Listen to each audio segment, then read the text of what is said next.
мандыраш деле болгон жокмун.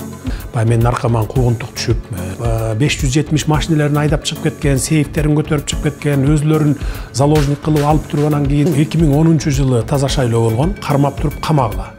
Аны ойлоно элекмин. Bir abmenkada иштеген bir байкуштун акчасы болгон. Мына Кудай төбөбүздө карап турат. Бир тыйын кайдан келип, кайда кеткенин мен өзүм билем. Бардыгын тең жазага тартабыз. Биринчи Акаевчу болду, Бакиевчу болду, Отунбаевачу болду, Атамбаевчу болду, Жээнбековчу болду, Жапаровчу болуп кетиши мүмкүн. Жасаган иштерим үчүн эч качан өкүнбөйм. Биз бардык жагына универсалбыз. Деги эле Матраимовду жеке тааныйсызбы? Көп жай бер деп койсоңор. Сизден сурагым келет. Гүлбаевди тааныйсызбы, жокпу? Анда сиз ажыдар болуп кетпейсизби?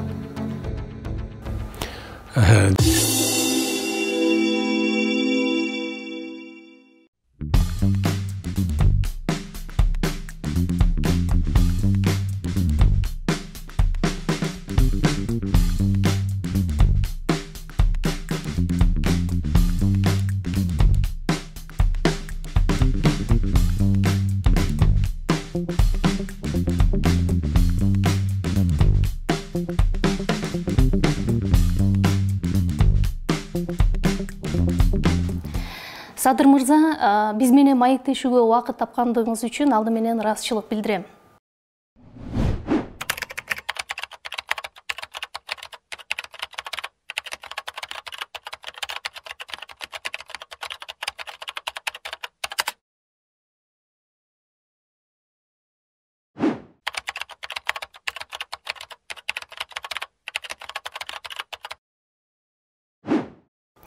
Мына сиз президенттикке талапкер катары расмий түрдө катталдыңыз, күбөлүгүңүздү колуңузга алдыңыз дегендей куттуктайм. Рахмат. Азыр кандай сезимдер болуп жатат? Негизи бул абдан чоң жоопкерчилик экен, менимче сиз мындай жон териңиз менен сезип турсаңыз керек. Ооба, бул эми өтө чоң жоопкерчиликти моюнга алып атам. Анткени тарыхый бурулушта турабыз. 30 жылдан берки bir саналуу гана топко иштеген башкаруу системасын талкалап, жалпы элдин, мамлекеттин кызыкчылыгына иштей турган системаны түзөбүз деп турабыз. Бул өтө чоң жоопкерчилик. Албетте муну мен сезип турам. Бирок Кудай буйрса ишеним бар. Бардыгын биз ушу саясий жактан жана башка ушундай жактардан жакшы мындай бир тынчтык жолу менен бардыгын түз жолго салып кетебиз деп ишенип турам. Толкундо сезими болгон жокпу? Дегеним, мындай баягы Белоруссияны кыйла жыл башкарып, анан дайыма шайлоолорго катышып келген Лукашенко деле соңку шайлоонун алдында мандыраж болуп турам деп айтканы бар да. Сизде андай учур болгон жокпу? Эми андай учур деле болгон жок. Анткени эми биз көп жолду басып өттүк да, башыбыздан далай нерсе өттү. Жаман да өттү, жакшы да өттү, кыйынчылыктагы, жыргалчылыкта өттү дегендей. Эми бул жолдорду биз басып өткөнбүз, ошондуктан мандыраш деле болгон жокмун. Кудай буйрса, баягы пландар оюбузда, жүрөгүбүздө турат. Ошол пландар менен кете беребиз. Сизден жакындарыңыз, баягы коомчулук сиз менен жолуга калганда көп сурашса керек, дегеле президенттикке талапкер болом деген ой сизде болду беле? Негизи мүмкүн түшүңүзгө киртип эле дегендей. Эми менде мурда болгон эмес, 2017-жылы болгон. Мен ошол үчүн чет өлкөдө жүрүп, 3 жыл, 4 жыл чет өлкөдө жашап жүрбөдүмбү? Үй бүлөм менен 2013-жылы чыгып кеткем. Анткени баягы менин аркаман куугунтук түшүп, бир туугандарымды, бүт жакындарымдын баарын куугунтуктап, камайбыз, кайрадан камайбыз дегенге чейин барбады. Баягы 2012-жылы камалып, 2013-жылы чыгып, чыккандан кийин баягы эсиңиздерде болсо керек, Юпигейт деген бир гейтин уюштурушуп, атайлап ушундай кайра аракеттер болгон да. Ал кезде көп саясатчыларга колдонулган ыкма болчу. Ошондой ыкма болчу. Анан мага дагы баягы биринчи жана улуттук коопсуздук кызматынын СИЗОсунан чыккандан кийин муну кайра камаш керек, анткени бул бизди иштетпейт деп бир Атамбаевдин ушундай бир арам ой болгон да. Кумтөрдү кайра көтөрө берет, анан Мегакомго ушинтип саттырбай атат деген дагы башка топтор чыгып, анан ошондо баягы Юпигейтин уюштурушканда, анан ошондо бир туугандарым, ата-энем анда көзү тирүү, анан суранды, ушу сен тынч эле тур, андан көрө чет өлкөгө чыгып кет деп, ушу мага бийлик тараптан да айттырышты. Анан ошондо чет өлкөгө чыгып бир 4 жыл жашап калдым Европада. Анан 2017-жылы мен шайлоого катышам, президенттик шайлоого катышайын деген ниет менен келгем. мен алында күткөн эмесмин. Мен өзүмдү, бир туугандарымды, бала чакамды бүт баарын камап коет деп күткөн эмесмин. Бирок тилекке каршы ошондо баарыбызды камады. Бала чакам, бир туугандарым 6 ай жатып чыкты, а мен болсом мына кече 3,5 жылдан кийин камактан чыктым мына. Ошондо 2017 жылы ниетим болгон президенттик шайлоого катышам деген. Сиз саясатка аралашканы көп эле шайлоолорду башыңыздан өткөрүп атасыз, же ага күбө болуп атасыз дегендейчи. Бизде калыс, таза шайлоолор өткөн жок деп Кыргызстанда биометрикалык система кирди. Мына эми болсо шайлоого талапкер катары өзүңүз катышып атасыз. Ошол мындан 5 жыл мурунку шайлоолор менен бүгүнкү шайлоонун айырмасы болобу, жокпу? Айырмасы өтө чоң. 2010 жылы таза шайлоо болгон. Анткени 2010 жылы баягы революция болбодубу? Ошондон кийин баягы таза шайлоо өткөрөлү деп таза шайлоо өткөрүшкөн. Баягы эл дагы ошо таза шайлоо өткөрүүгө өзү дагы мындай муктаж болчу. Анда биз Ата журт партиясынын республикалык штабын жетектедим элем. Биз биринчи орунду алганбыз, эсиңизде болсо керек, 28 орун менен. Андан кийин 2015 жылы шайлоолор бузулду. Биометрикалык шайлоо менен шайлоо өткөрөбүз дегени менен баягы элдин добушун сатып алуулар болуп кетти да. Башкача ыкма колдонулду. Башкача акча таратып ушундай болуп кетти. Анан могу 2020 жыл болсо, мына ушу 3-чү жолу дагы революция дейбизби, же элдик толкундоолор менен бийлик алмашты дейбизби, бу дагы шайлоонун кесепетинен келип чыкпадыбы? Бу дагы ошол шайлоолорду сатып алуу, жанагындай форма 2-ни ойлоп чыгып туруп, анан бир айылдан экинчи айылга ташып барып добуш бердирүүнүн кесепетинен келип чыкты да. Ошондуктан мен өзүмдүн маектеримде да айтып жүрөм, мен тарыхтан сабак алдым деп. Мындан кийин форма 2-ни жоюп салдык, билесиз. Форма 2 жок. Мындан кийин кандай гана шайлоо болбосун, мейли эртеңки президенттик шайлоо болобу, андан кийин жазында май айларында парламенттик шайлоо болобу, бардыгын таза өткөрөбүз. Буну мен ишендирип айтып кете алам. Анткени шайлоо таза өтпөсө, кайра 4-чү революция дагы болушу мүмкүн да. Революциялардын бардыгы үчөө тең бизде шайлоолордун таза өтпөгөндүгүнөн келип чыккан революциялар болду, толкундоолор болду, бийлик алмашуу болду. Анан биз кайра эле бир эле тырмоочту кайра 2 жолу, 3 жолу, 4 жолу баса бергенден биз эл дагы утпайт, мамлекет дагы утпайт, мен да утпайм да. Мына мен бир айлык иш аракетимдин акырынкы күндөрү токтомго кол коюп кеткенмин. Баягы бардык мамлекеттик органдар биргелешип штаб түзүп ушу шайлоо боюнча, таза шайлоо өткөрүү боюнча токтом чыгарып кеткем. Ал жерде айтылат, бардык мисалы сатып алып атканын дагы, добуш сатып аткандарды дагы кармап туруп камагыла. Бирге жаза, миңге сабак болсун деп. Анткени 5-10 кишини камасаң республика боюнча, андан кийин сатып алуулар дагы, сатуулар да токтойт. Мындан кийинки шайлоолорду дагы ошентип токтотсок болот. Бул шайлоону таза өткөрүү, адилеттүүлүк орнотуу, мыйзамдуулукту орнотуу, бул бир гана кишиден көз каранды экен, бул биринчи адам экен да. Мамлекеттеги биринчи адам. Өзүң таза болсоң, өзүң ошого ниетиң, чын ниетиң менен киришсең, анда ылдый жактагылар дагы ошол өзүңдөй болуп кетет экен баары.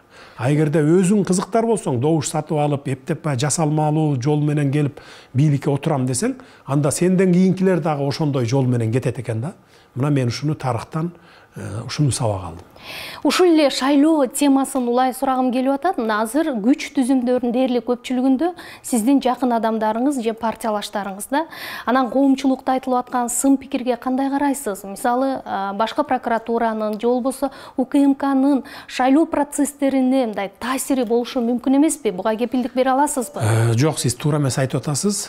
Менин тарапташтарым же партиялаштарым эмес.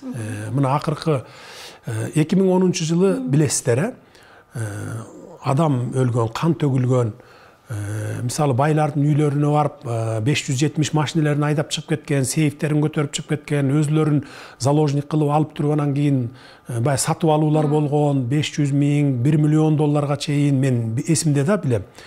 А биз 2010 жылдан катасын кайталабайлы деп, мына ошол биринчи чыккан күнүмөн баштап акыбалды колго алып, ошондой болуп кетпесин деп, мына болушунча күч аракетибизди жумшадык. Ал үчүн эмне кылдык? Мен колума тийген, көз алдымда турган кадрлардын баарын алмаштырдым. Анан ошол мезгилде мен тарапташым же болбосо партиялашым деп тандаган жокмун. Менин тандаганга мүмкүнчүлүгүм да болгон жок. И ошого мындай эс тутумум да келген жок бирөөгө. Көз алдыма келген кадрларды баарын тең алып барып туруп, алмаштырып коюп, ошондой 2010-жылдагыдай кан төгүлүү болуп кетпесин, банктардан акчаларды чыгарып кетпесин, башаламандык болбосун, мародерчулук болбосун, жанагындай үйлөргө барып талап тоноочулук болбосун деп иш аракетти кылып туруп, анан ошол кадрларды койдум. Мына бүгүнкү кадрлар. Бирок булар бүгүн убактылуу гана кадрлар. Эртең президенттик шайлоодон кийин бардыгы кайрадан жаңырат. Биз ошого мына ошондой баягы оперативдүү чараларды колдонуп, ошол тынчтыкты сактап калдык. Бирөөнүн чекесине чертилген жок, бир айнек сындырылган жок. Бул биздин менин эле эмес, бүтүндөй кыргыз элинин, бүтүндөй мамлекетинин чоң жетишкендиги болду. Мына бүгүн сиз менен ушу татынакай ушундай маек куруп отурабыз. Эгерде биз ошондо ситуацияны колго албай, билгениңерди кылгыла ар ким десе дей турган болсок, анда такыр бүгүн башкача жашоо болуп кетиши мүмкүн эле да. Бул оюңузду дагы улап сурайм, бирок ага чейин айтсаңыз, мына эми президенттикке талапкерсиз, эгерде жеңиш сизде болуп утуп калсаңыз, эң биринчи ишти эмнеден баштайсыз? Кайсы реформаны алдыга жылдырасыз?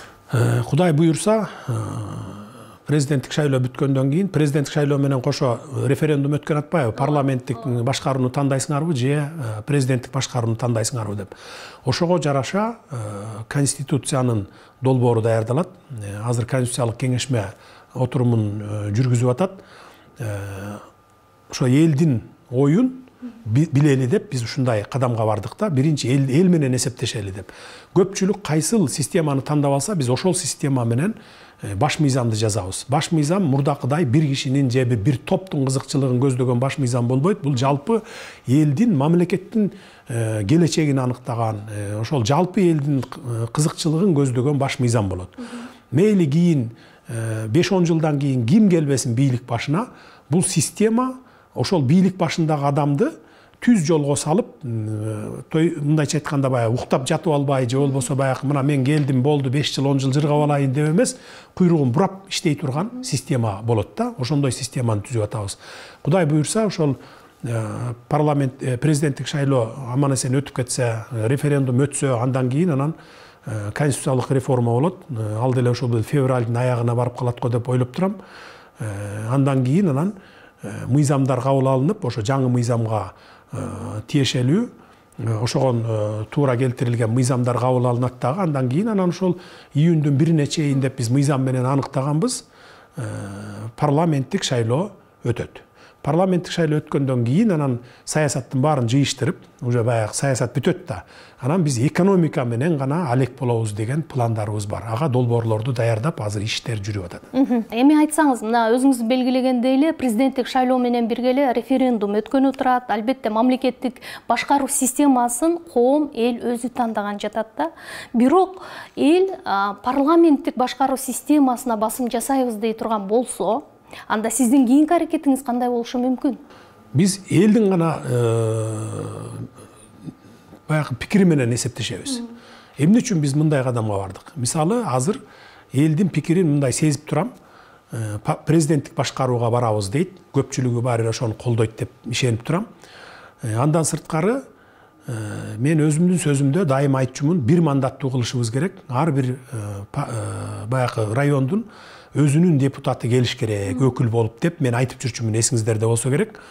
Бирок баягы талкуулардын жүрүшүндө мени баягы элдин дагы азчылыктын дагы пикири менен мен макул болдум. Анткени азчылык болсо дагы ал биздин эл. Мисалы, азчылык силер кимсиңер деп туруп биз аларды артка тээп салсак, анда туура эмес болуп калат. Анткени 2010-жылы убактылуу өкмөттүн мүчөлөрү азчылыкты ошентип тээп салган. Мына биз революция жасадык деп ал убакталар фаворит болуп турган, анан кийин баягы азчылыктын ой пикирин уккусу да келген эмес. Бул жолу биз азчылык болсо да аларды угалы деп атабыз. Анткени бир мандаттуу округтан кылып салсак, анда жаштар анан аялдар парламентке келе албай калат деген пикирлерин айтып атышат да. Анткени 2005-жылы мен биринчи жолу бир мандаттуу округтан депутат болуп келгем. Ошондо чындыгында аялдар келбей калган. Бир гана Шарипа Садыбакасова деген эжебиз келди эле, аны дагы Раматылык Мелис Эшимканов сотко берип, алдырып салып, анан жалаң эркектер болуп калганбыз да 100%. Анан жаштар дагы чындыгында мындай 10%, 15% эле жаштар келип калганбыз да. Анда мен да жаш болчумун.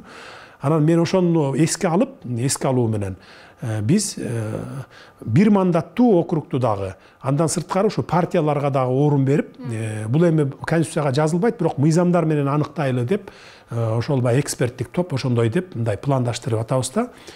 Партияларга да орун берели деп. Анткени партиялардан ошо жаштар, анан аялдар, башка улуттардын өкүлдөрү дагы ошол партия менен келсин деген ушундай шарттарды түзүп берип атабыз да. Мындай кыскача анан так айтсам, мындай түшүндүрмө айтсам, биз азчылыкты мисалы силер азсыңар деп биз мындай артка тээп салган жокпуз аларды. Алардын дагы кызыкчылыгын киргизип атабыз. Анткени коомубуз азчылык болобу, көпчүлүк болобу баары бир биздин мамлекетибиздин жарандары. Жалпы коомчулуктун кызыкчылыгын биз бирдей карашыбыз керек деген ушундай бир максат менен кетип баратабыз. Фаворит деп айтып калдыңыз да, менимче бул ойду мен Текебаев жөнүндө деп түшүндүм окшойт. 2010-жылы кабыл алынган конституцияны Текебаевдин баш мыйзамы деп атап, Кыргызстан ал конституция менен 10 жылда 30 жылга артка кетти деп сиз өзүңүз социалдык түйүнгө жазып чыктыңыз. Бирок мына эгерде ушул сиз айткандай эле калктын дээрлик көпчүлүгү, басымдуу бөлүгү президенттик башкаруу системасын колдой турган болсо, анда сиз ажыдаар болуп кетпейсизби? Жок, мен өзүм андай адам эмесмин, андайга барбайм. Эмне токтотот сизди? Мени биринчиден ынсап, ыйманым токтотот. Мен өзүм ишенем, анткени түбөлүк эч нерсе жок. Мына түбөлүк отурабыз дегендерди дагы көрдүк турмушта. Ошон үчүн түбөлүк эч нерсе жок. 5 жыл отурамбы, Кудай буйруп, эгер маңдайыма жазып келип президент болуп калсам 5 жыл отурамбы, 10 жыл отурамбы, мен да кетем. Түбөлүк эч кимибиз жашабайбыз. Бирок ошо артыбызда ушул түзүп кеткен системабыз, башкаруу системабыз, эртең Эшмат келеби президент болуп, же Ташмат келеби, ошол эл үчүн, мамлекет үчүн иштей турган система болуш керек. Бир кишинин кызыкчылыгы үчүн эмес. Муну биз 30 жылдан берки тарыхыбыз көрсөттү. Анан мен кайра эле катасын кайталап эмне кылам? Мен ошон үчүн эч бир конституциянын текстине же болбосо башка ушу башкаруу системасына кийлигишпедим. Биринчи парламентке бербедик беле. Парламентке бергенден кийин ызы чуу чыкканда депутаттар дагы баягы моралдык жактан өзүлөрү кичине неме болду окшойт, аксады окшойт. Ошондуктан конституциялык кеңешме түзүп, азыр мынакей 100гө жакын киши ошону баягы академиктер, профессор, докторлор, баягы турмуштан тажрыйба алган, өкмөттө иштеген, жанагы башка бир университеттерде сабак берген адамдар ошону жазып атышат да. И ошол жерде айтып атабыз биз. Бир эле баштуу башкаруу болсун. Бирок ошондо дагы парламенттагы баланс болуп, президент менен баланс болуп, баягы контролдоп турсун. Анан курултай системасы эми баягы элдик курултай деп атабыз. Элдик курултай жылына бир жолу чогулуп, баягы парламент менен президенттен баягы коомдук башталыштарда кеңешин берип, сунуштарын берип, отчетун угуп, ушундай кылып турсун деген системаны киргизип атабыз. Эгерде мен ажыдаар болуп кетким келсе, мисалы, мен анда курултай институтун киргиздирбейт элем. Анткени мен деле мурдакылар окшоп 5 жылбы, 10 жылбы чалкалап жатып, өтүп алгандан кийин элдин алдына чыгып отчет берип, эмне кылам деп мындай бир ушундай бир ниетим пайда болот эле да. А бул жерден курултай келип чогулуп турса, жылда мисалы эл бардык региондордон, айылдардан келип чогулуп анан турса, сен отчет берип жылда ушинтип турганды мисалы көпчүлүк президенттер, мурдакы президенттер деле каалаган эмес да. 30 жылда бирөө бир жолу отчет берип, элдин алдына чыгып отчет берген эмес да. Мындан ары президент, парламент ошо жылда жасаган баягы, орусча айтканда годовой отчетторун берип туруш керек деген максатта ушундай системаны киргизип. Кош бийлик болбойт эң негизгиси. Кош бийлик болбойт. Анткени мына биз кеткен президенттерди тарыхтан сабак алып, мына практика жүзүндө көрдүк, Мисалы, президенттер кеткенден кийин канча акча жегени, кайсы акчаны каяка колдонгону, $1 ат тишти $600 сатып алганы кеткенден кийин билинип калып атпайбы? А бул мында болсо, могу жаңы кирип аткан системада болсо, жыл сайын сен отчетуңду берип турасың да. Мисалы, бюджетиң канча болду, республикалык бюджет, канчасын каяка колдондуң, баягы сырттан канча каражат келди, канчасы грант, канчасы кредит, анан канчасын кайсыл тармакка колдондуң, мисалы канча бир буюмду канчага сатып алдың деген сыяктуу жылда сен отчет берсең, ал элге көрүнүп турат да. Анан эгерде жеп алсаң, жанагындай кылып кыянаттык кылсаң элдин мүлкүнө, анда сеники жылда көрүнүп турат да. Анда кандай десем болот, бир 5 жыл 10 жылдан кийин эмес, жыл сайын билинип кала турган система болот да. Бул өтө мындай эл үчүн, мамлекет үчүн пайдалуу гана система болот. Айтыңызчы, мына президент болуп калсаңыз, 1 жыл, 3, 5 жылдагы пландарыңыз кандай болот? Дегени буга чейинки багы ишке ашпаган, декларативдүү түрдө болуп келген улуттук стратегияны эле кайра сунуштап улантасызбы, же өзүңүздүн жаңы стратегия пайда болобу? Жаңы стратегия пайда болот. Эми биз баягы 30 жылдан бери, 30 жыл эмес, эми балким СССР мезгилинен десем жаңылышпайм го, кооз жазып алып, укмушту эле сонун сөздөрдү жазып алып, мына стратегия, мына планым деп алып келип эле жогорку кеңештен өткөрүп кетет да, бирок практика жүзүндө иштебейт да алчы. Биз практика унутуп да калат. Анан ошол кабыл алынып аткан кезде же ошо парламенттен өтүп аткан мезгилде укмуш макташат. Ой, укмуш экен, анан тим эле Швейцария болуп кетет экенбиз, өнүгүп кетет экенбиз деп. Бирок практика жүзүнө келгенде эчтеке жок болуп калат да. Мен андай кооз жазуудан алысмын. Жүрөгүмдө турган, практика жүзүндө ишке аша турган пландарыбыз бар, андай стратегияларыбыз бар. Кудай буйрса, могу саясий окуялардын баардыгын бүтүрөлү, андан кийин экономикага келгенде биз алып чыгабыз баарын. Иштей турган программаларды алып чыгабыз, долбоорлордон 2-3 чоң долбоорду азыр даярдап атабыз. Кудай буйрса ишке ашат. Бир 2 жыл, 3 жылдын ичинде кризистен чыгып кеткенге мүмкүнчүлүгүбүз бар. Мисалы, сырткы карыздарыбызды биринчи 5 жылдыкта эле өзүбүздүн ресурстар менен колдонуп, өзүбүздүн эле ресурстар менен кутулуп кетчү мүмкүнчүлүктөрүбүз бар экен. Жөн гана чечкиндүү кадамдарга барыш керек экен, анан күнү түнү дебей иштеш керек экен, мамлекеттик структураларды куйругун бурап иштетиш керек экен. Болду, башка эч кандай деле бир мындай бир оорчулук эч нерсе жок экен. Ушул эле оюңузду улай сурагым келет да, мына тышкы карыз деп калбадыңызбы? Азыр экономикалык амнистия маселесин сиз көтөрүп киргиздиңиз. Бул коомдо албетте жакшы кабыл алынып жатат. Бирок сиз жакшы билесиз да, бул маселе менен эле экономика багы бюджеттин тешигин толтуруу такыр мүмкүн эмес да. Ошондуктан сиз президент болуп калсаңыз, кайсы бир улуттук долбоорлорду сунуштайсыз? Улуттук долбоорлор бар, эми аны азыр айтпай турайынчы, эми айтсаң эле сразу эле диги баягы черный пиар жакка алып кете башташат экен. Мына муну ачкан атат, анан тигини ачкан атат, анан тиги өлкөгө сатып ийиптир, же болбосо бул өлкөнү тиги кошуп алыптыр деп элечи ушундай кыла берет экен да. Улуттук долбоорлор бар, Кудай буйрса ишке ашырабыз аны. Иш жүзүндө көргөзөбүз кийин, сөз жүзүндө эмес. Анда айтыңызчы, Кыргызстан бүгүн коңшу мамлекеттерге салыштырмалуу экономикалык жактан аябай чама-чаркыбыз чектелүү болуп турган учурда, бул баягы мамлекет башчынын чабалдыгына байланыштуубу же башка себеби барбы?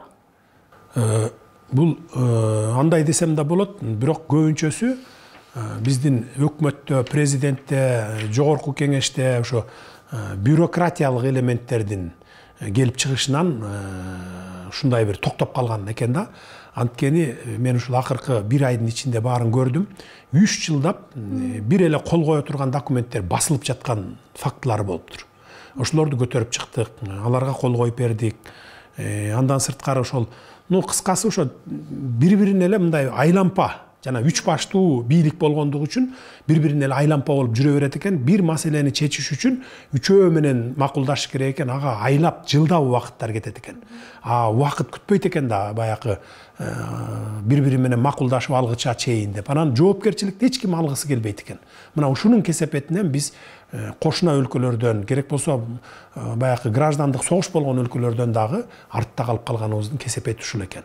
Биз азыр жаңы системаны түзсөк, Кудай буйрса, бул бюрократияны жок кылабыз. Түп тамырынан жок кылып, оперативдүү түрдө эң орчундуу маселе болсо гана 1 жуманын ичинде, болбосо керек болсо 1 күн, 2 күндүн ичинде макулдашылып чечиле турган, оперативдүү чечиле турган системаны түзөбүз. Адамдарды эмес, бул жерде сиз системаны оңдойсуз, Системаны оңдойбуз, Системаны оңдосок адамдар өзүлөрү оңдолот. Адамдарды албетте баягы жаңы система түзүлгөндөн кийин баардыгы кайрадан баягы конкурс менен, тандоолор менен өтөт.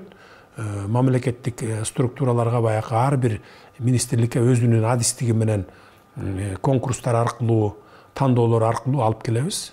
Система жакшы иштесе, адамдар ошо системаны адамдар иштетет да. Садыр мырза, соңку жылдары кумтөр бул экономикалык маселеден саясий маселеге өтүп кетти да. Анан кумтөрдүн чечилишин сиздин ысымыңыз менен байланыштырып коомчулук көпкө күтүп жүрдү. Сиз эми анын аягына качан чекит койчудайсыз? Кумтөр эми бир күндө эле чечиле калчу нерсе эмес. Бул эми баягы саясий маселеге айланып кетти деп атпайбы? Саясий маселеге айланткандар башкалар болду. Мен саясий маселеге айлантпайт элем муну. 2012-жылы алып чыкканда жогорку кеңешке саясий маселе катары алып чыккан эмес, муну экономикалык маселе катары алып чыккам. Кыргыз элинин, мамлекетинин пайдасына иштеш керек деп. Анан кумтөрдү айтып атышпайбы? Келе калып мурда алам деп жүрдү эле, анан кайра албай калды, антти минтти деген. Кумтөрдү бир күндө эле барып туруп алып койчу маселе эмес. Муну караш керек, текшериш керек. 2012-жылы мен күнү түнү дебей иштеп, 4 айда текшерип бүткөнмүн.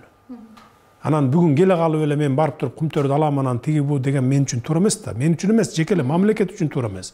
Ар бир ишти жасаганда жет өлчөп бир кесишибиз керек. Ошондуктан көрөлү, текшерели, бүгүнкү күндө акыбалы кандай, канча запас бар, экономикалык абалы кандай, экологиялык абалы кандай, ошонун баарын текшерип көрүп туруп анан чечим кабыл алабыз. Кумтөр, Кудай буюрса, кыргыз мамлекетинин, кыргыз элинин пайдасына иштейт. Буга кичине убакыт бериш керек да, анан туруп эле сындап, анан эле минтип айтты, тигинтип айтты деп эле диге кара пиар уюштуруп жатып калган туура эмес деп ойлойм да. Анткени мисалы бала төрөлгөндө деле төрөлө калып чуркап кетпейт да, 9 айда басат. 9 ай, 10 ай дегенде, 1 жыл дегенде басат кээ бирөө. Анан эми биз азыр бүгүн келе калсак эле анан эртең эле сындап баштаган туура эмес да. Кичине убакыт берип, анан убакыт өткөндөн кийин анан сындаса, туура эмес иш кылсак, анда сындаса, анда бир жөн болот эле да. Алдыдагы конституциялык реформа, президенттик, парламенттик шайлоолор, анан жергиликтүү кеңештин шайлоолору дагы бар да. Ушул боюнча сизде жол картаңыз барбы? Болсо айтсаңыз, жакынкы келечекте бизде эмнелер күтүп турат? Жакынкы келечекте эми 1-июнга чейин бардык эле шайлоолорду бүтүрөбүз, Кудай буюрса. Жергиликтүү шайлоолор да өз убагында өтөт. Агандагы ошол жардам берип аткан донорлор бар. Мисалы ушу шайлоолор боюнча, шайлоолорду өткөрүү боюнча Россия жардам беребиз деп атат. Акча каражат жагынан эми ал биздин бюджеттен кете турган акча да негизи. Бирок алар жактан дагы ушу жардамдар болот деп убада беришкен, бирок мен бүгүнкү күн маалыматым жок. Канчалык деңгээлде берди же бере эле экен. Аны Борбордук шайлоо комиссиясы билет го. Кудай буюрса, ошо жол картасы эми айтып өтпөдүмбү баягы. Биринчи азыр президенттик шайлоо менен референдум болсо, андан кийин кайра референдум болуп конституцияны кабыл алсак, андан кийин жогорку кеңеш бизге ошол конституцияга ылайык келген мыйзамдарды кабыл алып берсе, андан кийин парламенттик шайлоо болсо 1-июнга чейин. Жергиликтүү шайлоолор болсо, мен жаңылышпасам апрель айларында өтөт болуш керек. Ал дагы өз убагы менен өтөт. Бири-бирине аралаштырбай баягы ирет-ирети менен өткөрүп алабыз. Эгерде президент болуп калсаңыз, президент катары эң биринчи мамлекеттик сапарыңызды кайсы өлкөдөн баштагыңыз келет? Аны ойлоно элекмин. Аны биринчи президенттик шайлоону өткөрүп болуп алалы, андан кийин аны ойлойбуз. Анда айтыңызчы, Кыргызстандын улуттук идеясы кандай болушу керек? Эмнеден турушу керек? Улуттук идея эми бизде биринчи кезекте билимге, анан маданиятыбызга көңүл бурушубуз керек. Ошо билим анан маданиятыбыз аркылуу, өзүбүздүн тарыхыбыз аркылуу ошо идеологияларды жүргүзүшүбүз керек да. Биз ошондо гана анан жетише алабыз идеологияга.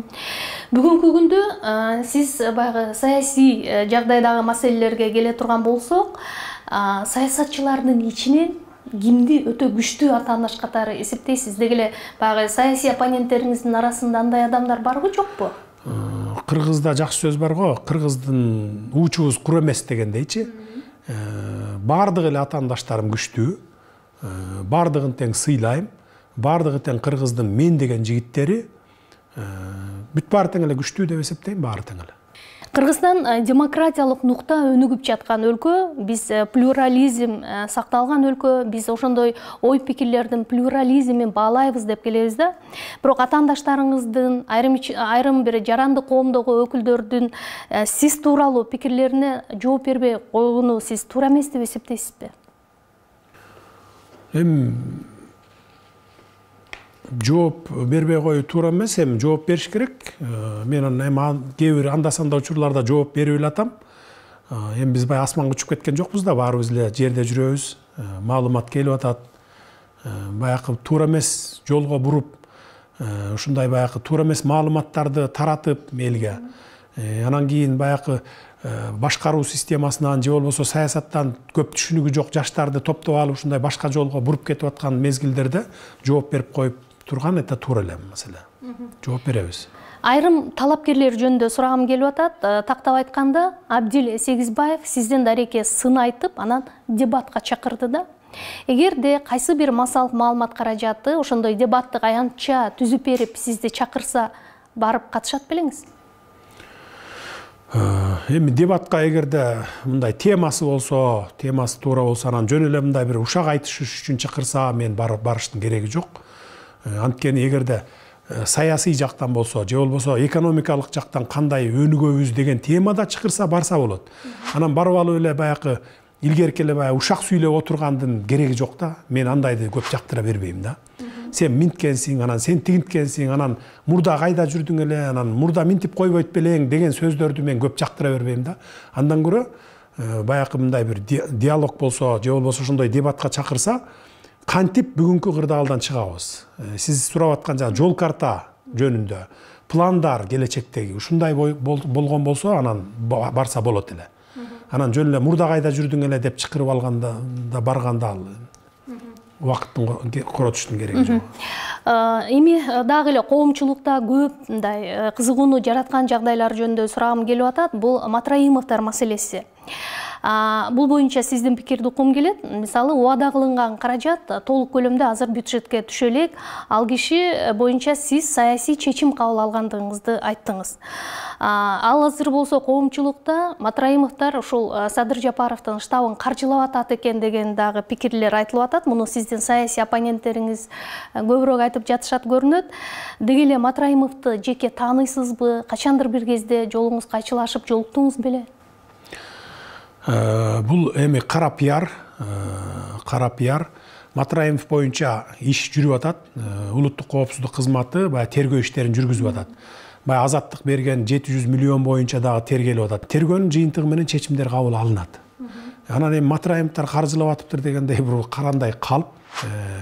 Убагында 2010-жылдан бери бизди мисалы Ата журт партиясын, андан кийин мени, Ташиев экөөбүздү Бакиевтерге деле чаптап келатпайбы?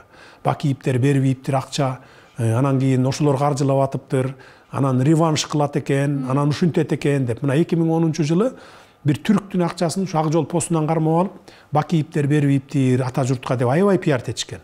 Ал бир түрк, бир обменкада иштеген бир байкуштун акчасы болгон. Ошо бойдон аны СДПКнын шайлоосуна колдонуп жеп кетишкен. Мына бүгүнкү күнгө чейин бере элек аны дагы. Мына ал биздин акча эмес, Бакиевдин акчасы эмес.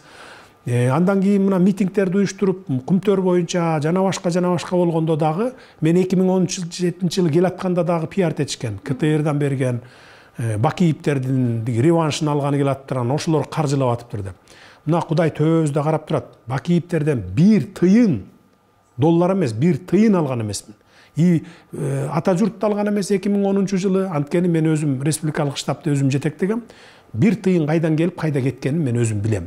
Прекрасно. Бүгүнкү күнгө чейин мына Кудай карап турат, куттуу дөтүдө отурабыз. Бакиевтерден эч кандай связым да жок, мисалы, ошо митингтер боюнча же саясат боюнча эч кандай каржылоо да алган эмесмин. Албаймын дагы. Матраевдордон деле ошондой эле. Бакиевтер деп өзүңүз айтып калдыңыз да, өткөндө мен экс-президент Роза Отунбаева менен маектешип олтурганда, деги эле Садыр Жапаров ким ал? Мага ушундай суроо бергениңде кызыктуу болду. Азыр Бакиевтегилердин командасы, кадрлары кайрадан бийликке келатат деген ойду айтты да. Мунун чындыгын өзүңүздөн уккум келет. Эми Отунбаева эжекебиз ал эми оозуна келгенде эле сүйлөп коюп атат эми. Угуп атам аны деле. Биз бийликке мен адилеттүүлүктү, мыйзамдуулукту,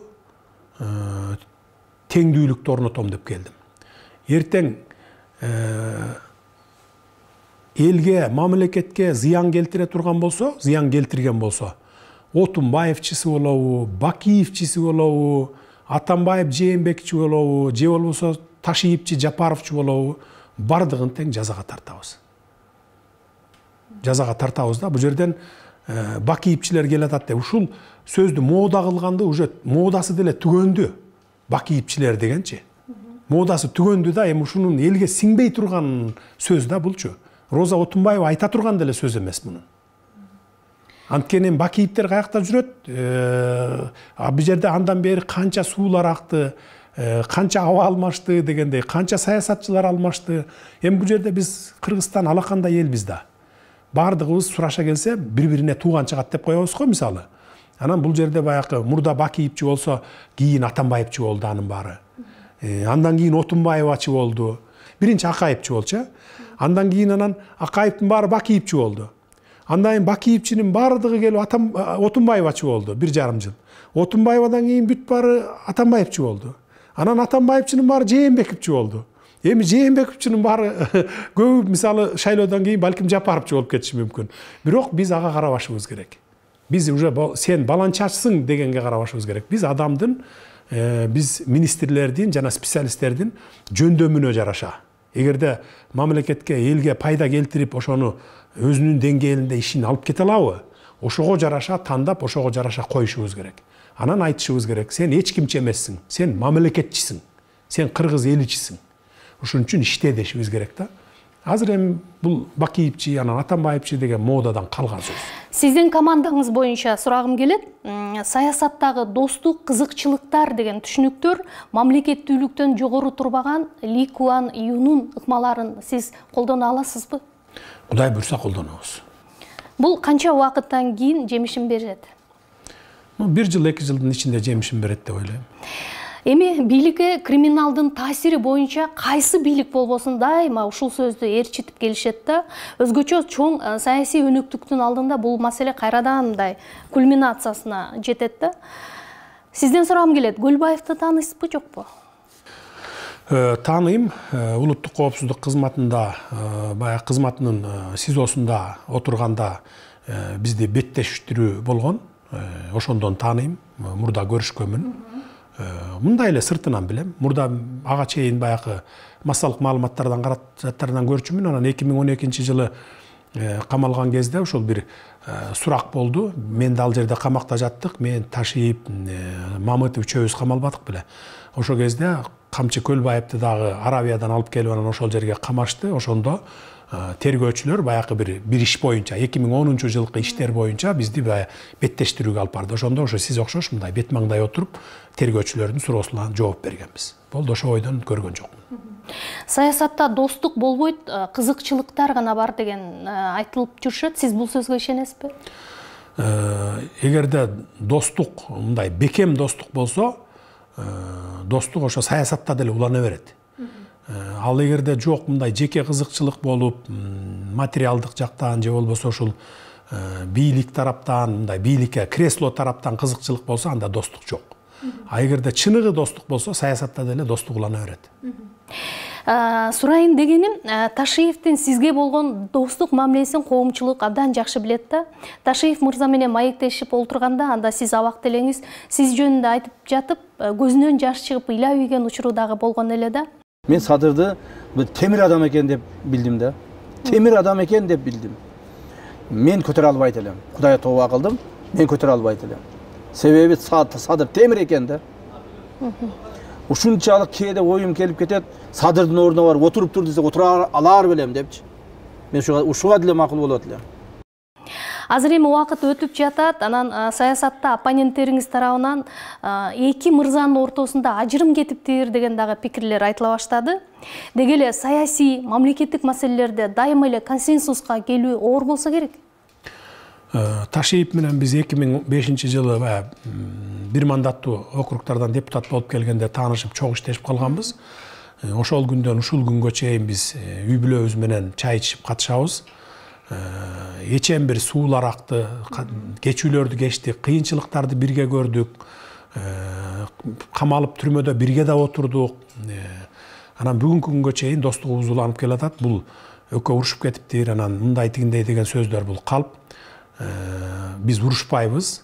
урушсак дагы өзүбүз ичара урушушубуз мүмкүн, бирок тил табышып алабыз. Эч качан биздин достугубузду эч ким, бир гана Кудай ажыратышы мүмкүн. Атак мындай ушактар, ортого түшкөн интригалар биздин достугубузду ажырата албайт. Достугубуз экөөбүздүн түбөлүк бойдон калат. Бул достугубуз биздин экөөбүздүн жеке эле кызыкчылыгыбыз үчүн эмес, биз мамлекетибиздин, элдин кызыкчылыгы үчүн ушу достугубузду колдонобуз деп антташканбыз. Ошо бойдон биздин достугубуз түбөлүк калыш керек.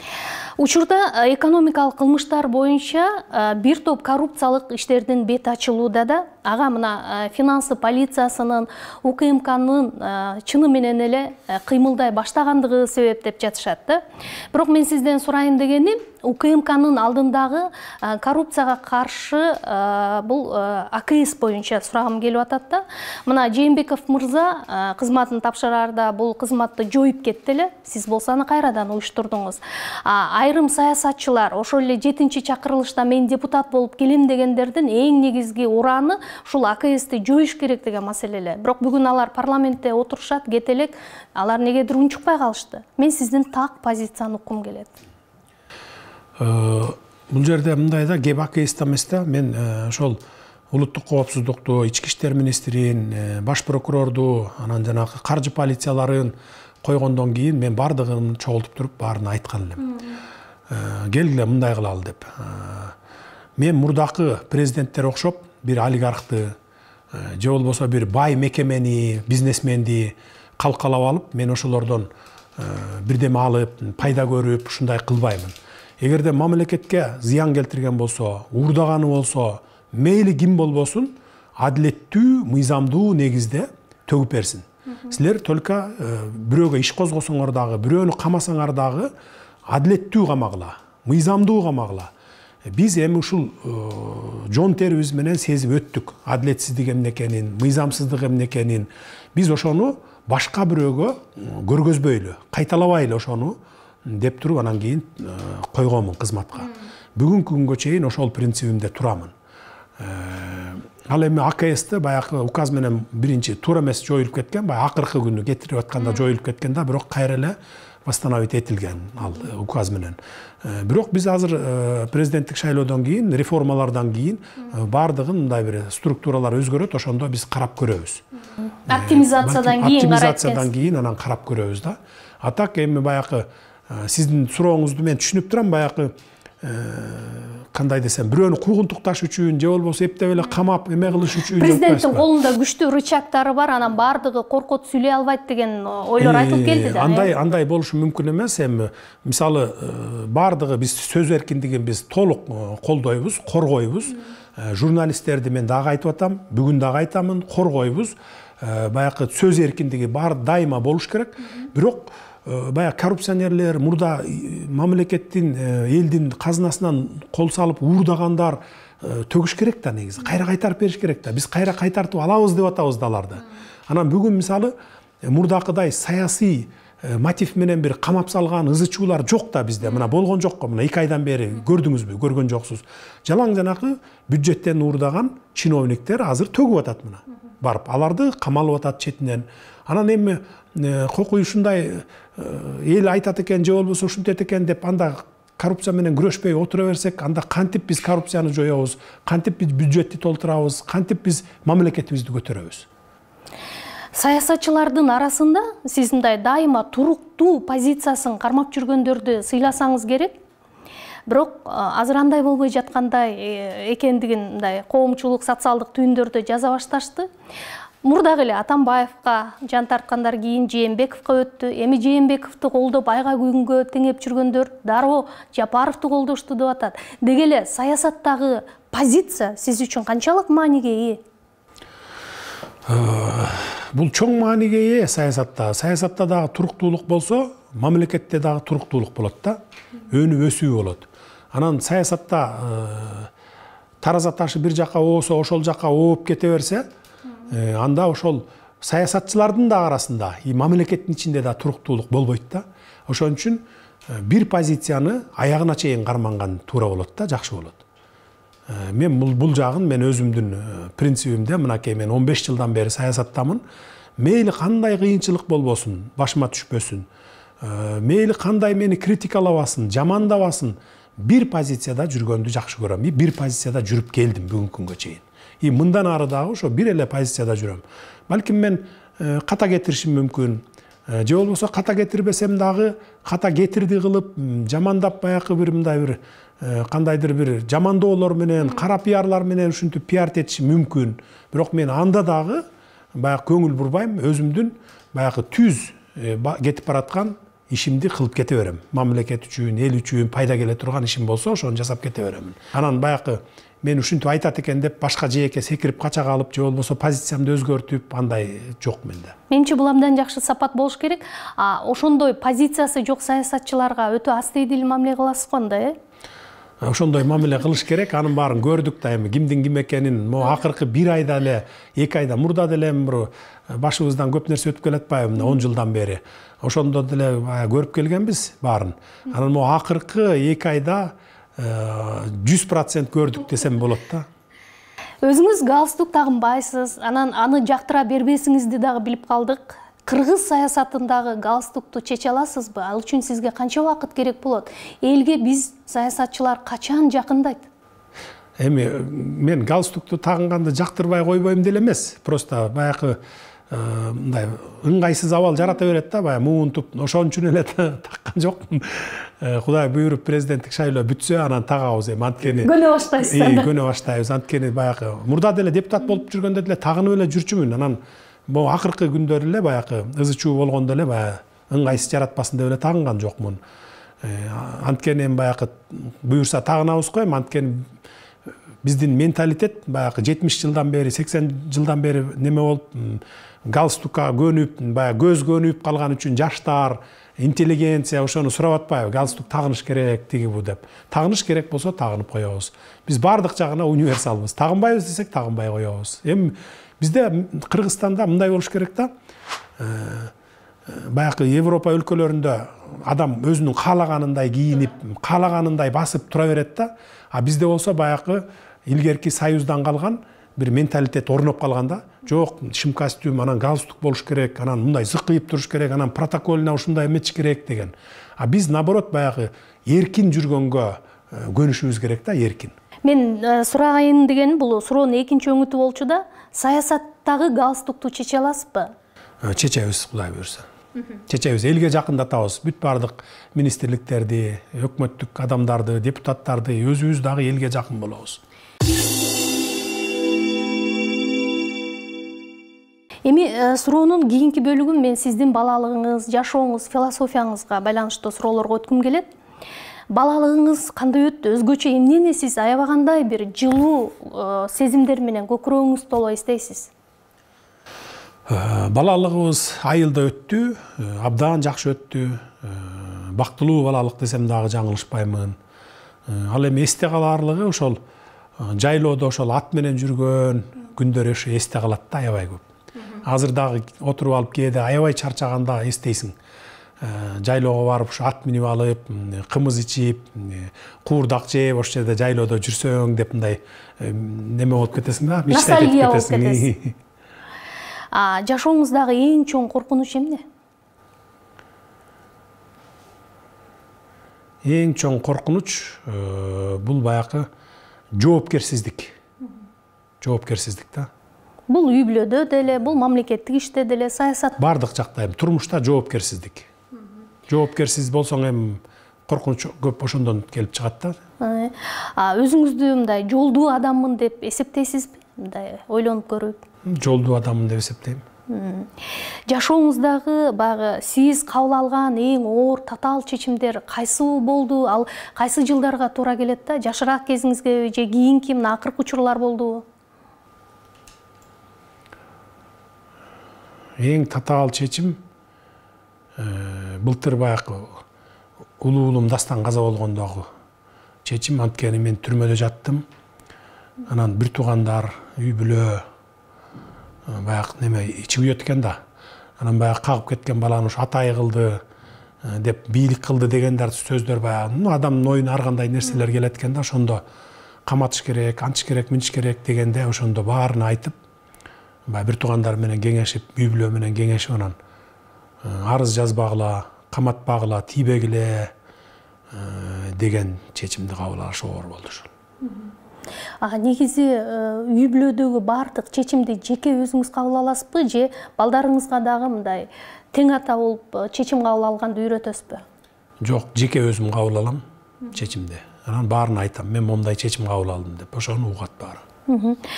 Жашооңуздачы негизи мындай кайсы бир ишти жасап алып, анан өкүнгөн учурлар көп болобу же андай болгон жокпу?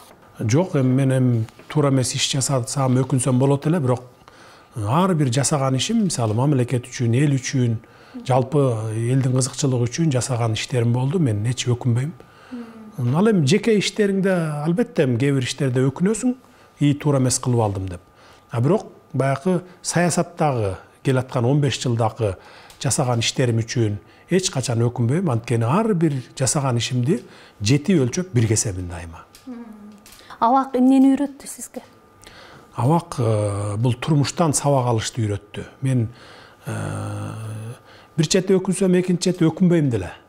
Ошол жерге алып барып, мени алардын дагы жашоо турмушун көргөзгөнү, ичинен көргөзгөнү баягы мага чоң сабак болду да, турмуштан сабак болду.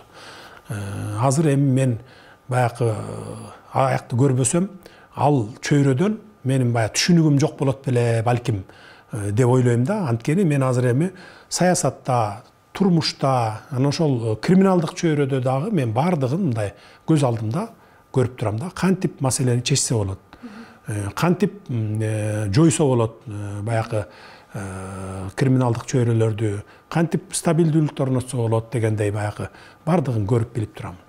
Турмуштан көп сабак алдык ошол түрмөдөн дагы, анткени баягы мен эле эмес, мыйзамсыз, адилетсиз жаткан ал жерде миңдеген адамдарды көрдүм. Миңдеген баягы тагдыры талкаланган жаш балдарды көрдүм. Анан ошон үчүн баягы өткөндө жана указ менен 230 адамды чыгарбадыкпы? Алардын баардыгы ошол жана майда чүйдө менен же болбосо адилетсиз жаткан адамдар. Ал 230 эле адам эмес, 1000 деп саналат. Бирок тилекке каршы өткөндө комиссия караганда ошо жанагы ырайым берүү комиссиясы менен жаза аткаруу комитети караганда ошол болушунча эми азыраак чыгарганга аракет кылышыптыр да. Алар баягы орусча айтканда жадничте тишкен да дегендей да. Эми анын баарын ревизия кылабыз, кийин карайбыз дагы. Бүт түрмөлөрдө дагы, бул сыртта эле эмес, элдин жашоосунда эмес, түрмөлөрдүн ичинде дагы биз адилеттүүлүктү орнотобуз. Толук адилеттүүлүктү орнотконго жетишебиз. Буга убакыт керек экен бизге. Эң күчтүү сапатыңыз кайсы?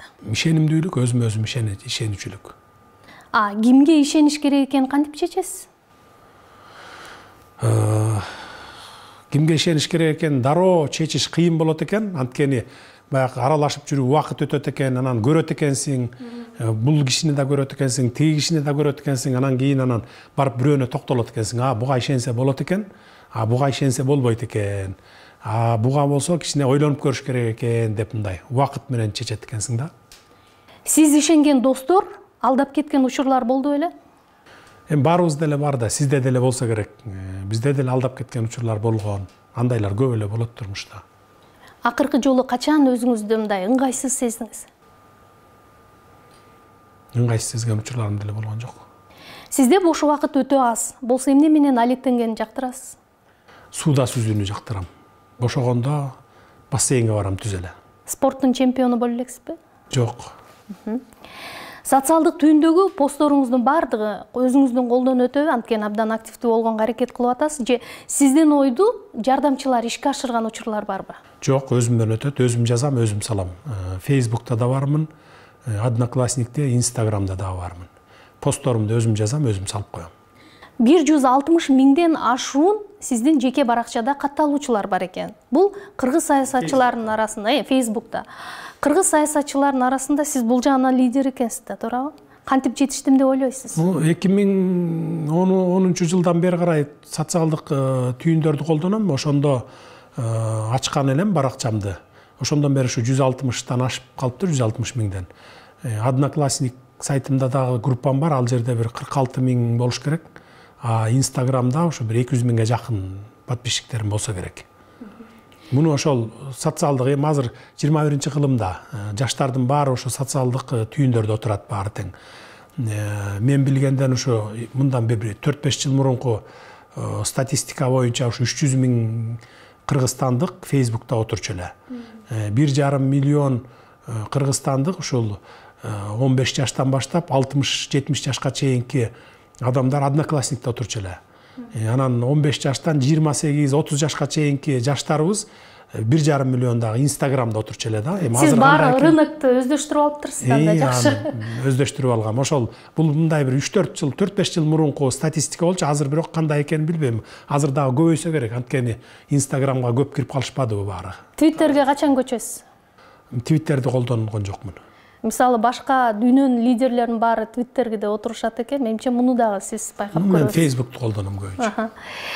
Имидж мейкерлерге мамилеңиз жөнүндө сурагым келет. Эгерде президент болуп калсаңыз, алардын жардамына кол сунасызбы? Жок, мен кандай болсом табиятымда ошондой табият берген түс менен жүргөндү гана жакшы көрөмүн. Жөнөкөй кийинем, мен жарашыктуу болсо болду, мага ал мындай жасалгалап, тигиндей жасалгалап деген андай жок, андарды колдонбойм. Өзүңүздү канчалык кечиримдүү адаммын деп эсептейсиз? Деги эле кечиримдүүлүктүн аягы болушу керекпи?